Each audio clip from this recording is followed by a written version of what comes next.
Hi everyone, welcome to Witch Hollow Homestead, and today I'm going to show you my herb bed.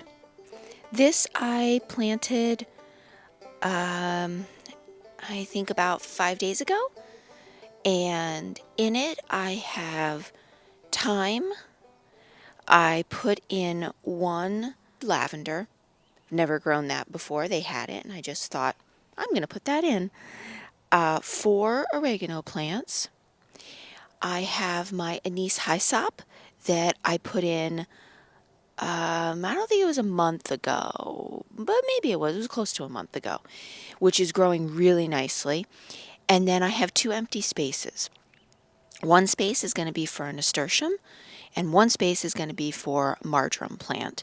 The nasturtium, they didn't quite have ready yet at the greenhouse, and the marjoram, I had to order seeds, so I will be planting that, I think, tomorrow. And tomorrow I'm going to go to the greenhouse, so hopefully they will have the nasturtium. I planted stuff in this bed that comes back every year because I thought this would be a nice bed that I wouldn't have to maintain. Oh, and I know the nasturtium doesn't come back every year, but I wanted a flower in here besides the lavender that I'm growing.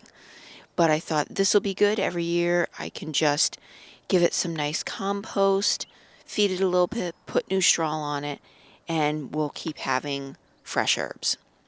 With that being said, let's move over to some of the stuff behind me. It's going to look a mess. I do have to weed it tomorrow.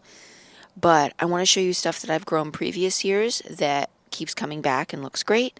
And then I also want to show you my pot of lemon balm. This right here is my pot of lemon balm.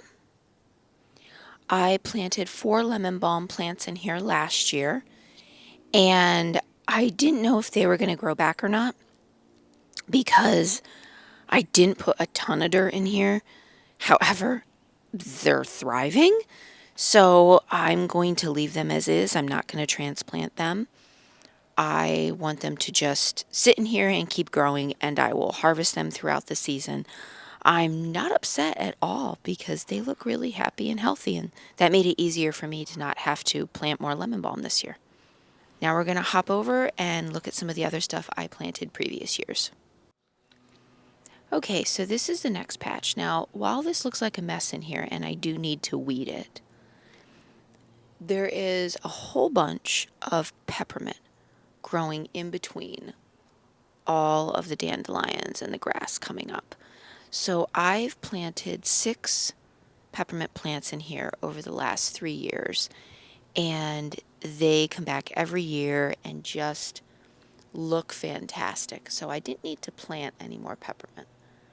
Really happy with it and how it's turning out. There are also 2 lemon balm plants, which I hope you can see. It's on the middle of the screen. Maybe I can point here. Oop. Right there is a lemon balm plant that is coming back beautifully. That one's been there for 4 years. And then there's another one over here, which I don't know if oh, yep, I can find it on camera. Hold on. It's right there. And that one's also been there for 4 years. And every year, they are the first things that come up in the spring and start growing. So looks like I have plenty of lemon balm and peppermint for this year. Now we're going to hop over and I'll show you 2 other pots that I have from last year. So here we have my thyme. This I planted last year in this pot. And even after the hard winter we had, it's come back beautifully. So this is just going to stay here all season. It looks very happy. And then over here, this is my echinacea that I planted last year. And that was interesting. I've never planted it before. And the owner of the greenhouse said to me, when you plant it, just plant it, let it go, let it sit all season. Nothing special is going to happen with it. And then next year it'll come back looking really good. So it didn't look good all season last year. I thought for sure it wasn't going to come back. And this spring, it started sprouting its leaves, and it looks really good. So I'm hoping I'm going to have some echinacea flowers this year, but we will see. Thank you so much for joining me today on this second little garden tour. I'm going to do another one of my vertical gardens along with the other beds that will be coming out shortly. Happy homesteading!